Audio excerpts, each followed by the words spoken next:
Alright guys, chapter 29 of East of Eden, part 1.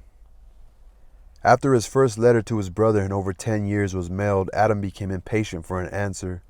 He forgot how much time had elapsed. Before the letter got as far as San Francisco, he was asking aloud in Lee's hearing, "I wonder why he doesn't answer. Maybe he's mad at me for not writing." But he didn't write either. No, he didn't know whether to write. Or he didn't know where to write. Maybe he's moved away. Lee answered, "It's only been gone a few days. Give it time." "I wonder whether he would really come out here," Adam asked himself, and he wondered whether he wanted Charles. Now that the letter was gone, Adam was afraid Charles might accept. He was like a restless child whose fingers strayed to every loose article. He interfered with the twins, asked them innumerable questions about school. "Well, what did you learn today?" "Nothing." "Oh, come, you must have learned something. Did you read?" "Yes, sir." "What did you read?" "That old one about the grasshopper and the ant." "Well, that's interesting." "There's one about an eagle carries a baby away." "Yes, I remember that one. I forget what happens." "We aren't to it yet. We saw the pictures." The boys were disgusted. During one of Adam's moments of fatherly bungling, Cal borrowed his pocket knife, hoping he would forget to ask for it back. But the sap was beginning to run freely in the willows. The bark would slip easily from a twig. Adam got his knife back to teach the boys to make willow whistles, a thing Lee had taught them 3 years before.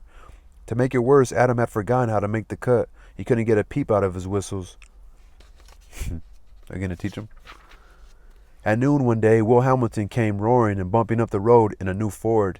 The engine raced in its low gear and the high top swayed like a storm-driven ship.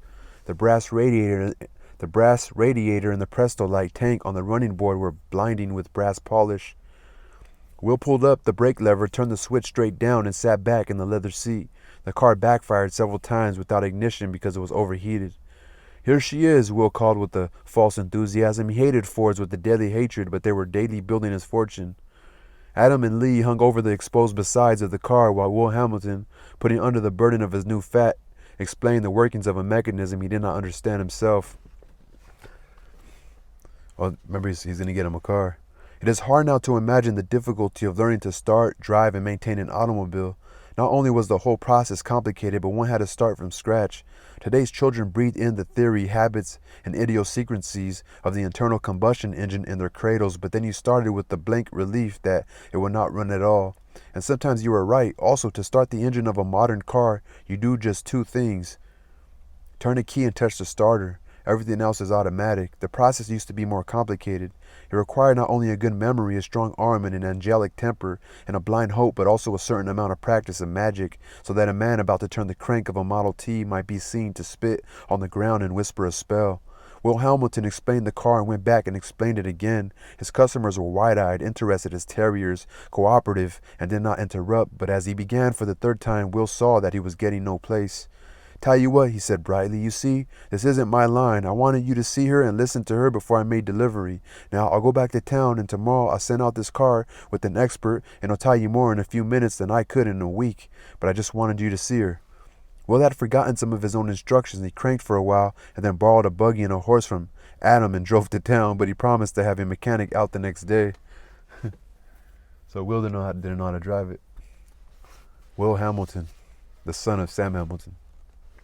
So part 2. There was no question of sending the twins to school the next day. They wouldn't have gone. The fort stood tall and aloof and dour under the oak tree where Will had stopped it. Its new owner circled it and touched it now and then, the way he touched a dangerous horse to soothe him.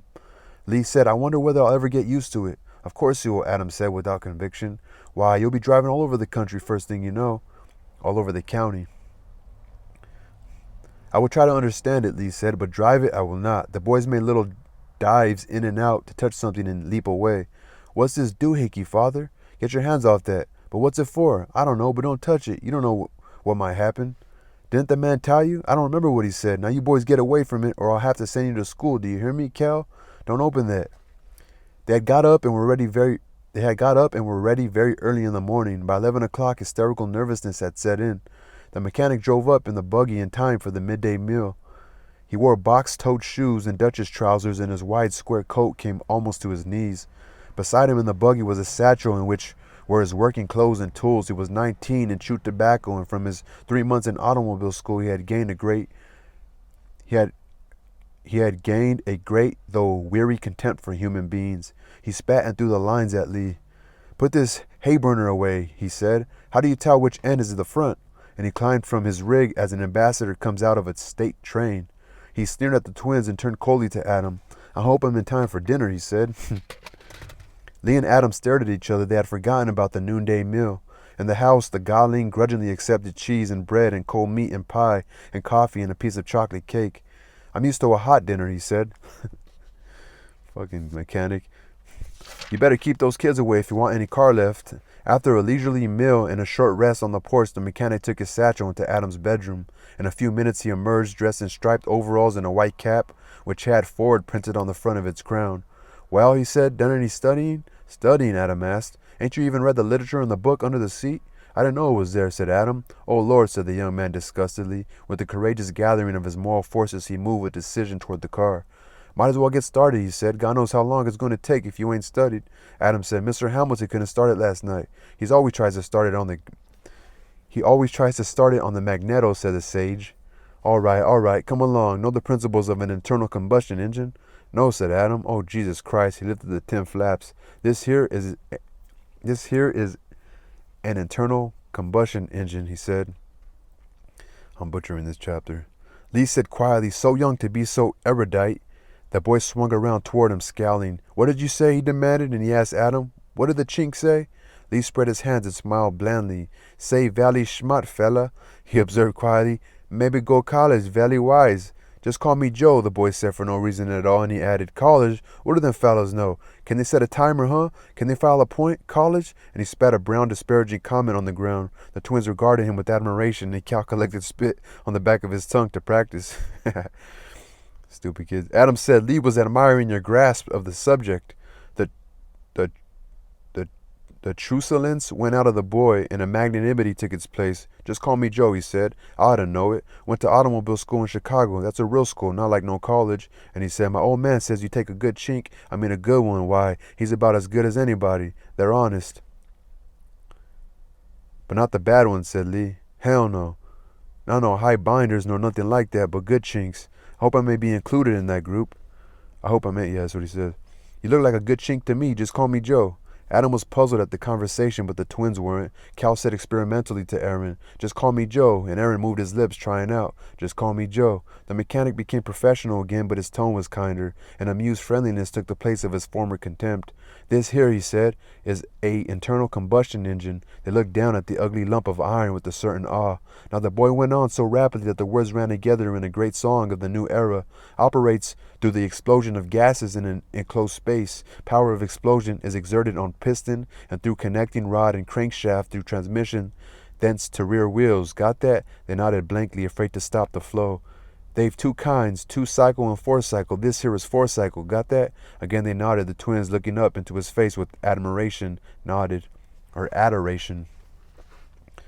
Adore, admire. So that's interesting, said Adam. Joe went on hurriedly. Main difference of a Ford automobile from other kinds is its planetary transmission, which operates on a revolutionary principle. He pulled up for a moment, his face showing strain, and when his four listeners nodded again, he cautioned them.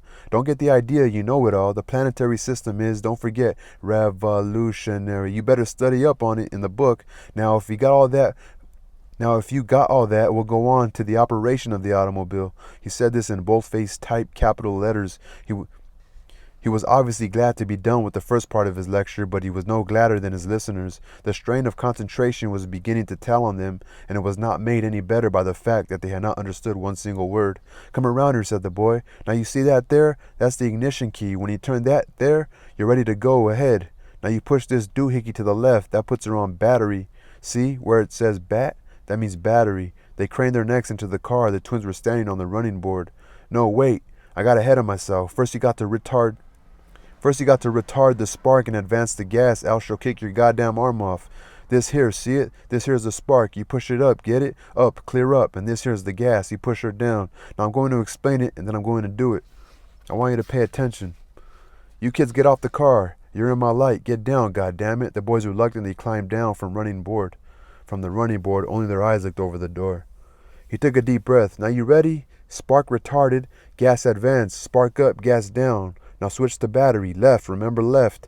A buzzing like that of a gigantic beast sounded. Hear that? That's the contact in one of the coil boxes. If you don't get that, you got to adjust the points or maybe file them. He noticed a look of consternation on Adam's face. You can study up on that in the book, he said kindly. He moved to the front of the car. Now this here is the crank, and see this little wire sticking out of the radiator? That's the choke. Now watch careful while I show you. You grab the crank like this and push till she catches. See how my thumb is turned down? If I grab her the other way with my thumb around her and she was to kick, why, she knocked my thumb off. Got it? He didn't look up, but he knew they were nodding.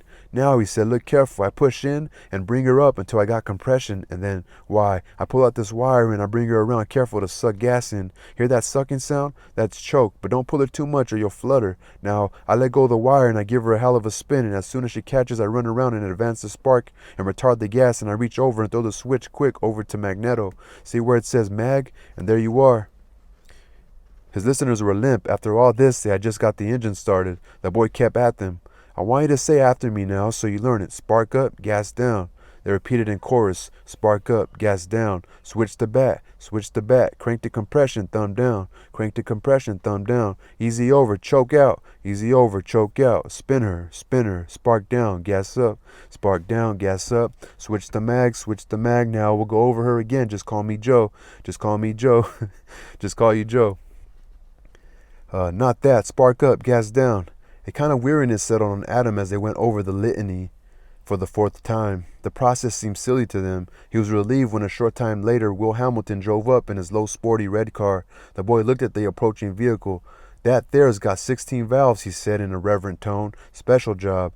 Will leaned out of his car. How's it going, he asked. Just fine, said the mechanic.